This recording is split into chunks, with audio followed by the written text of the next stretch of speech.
Неточни се информациите според кои Никола Груевски на 9 следниот месец ќе треба да се јави на издржување на 2-годишна затворска казна за случајот со набавка на блиндираниот Мерцедес вреден 5.226.000 денари, а во рамки на случајот наречен Тенк. Од Скопскиот кривичен суд вела дека нема многу вистина во она што го објавија некои медиуми вчера, бидејќи правосилната пресуда за Груевски се уште нема третман извршна, односно дека пресудата не им е врачена сите инволвирани во предметот Тенк.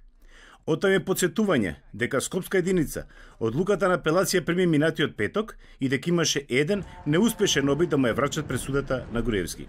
Не е точно дека судот веќе го одредил датумот за издржување на казна на осудениот. Она што засега можеме да го потврдиме е дека вчера некаде околу 10 часот на осудениот Никола Груевски му беше врачена правосилна пресуда, но за него судијата на претходна постапка се уште нема изготвено упатен акт, така да не може да зборува за тоа кога точно ќе замине на издржување на затворска казна. Од судот појаснува дека веќе од утре, а по денешниот празник, со првиот работен ден ќе се пристапи кон пишување на упатиот акт.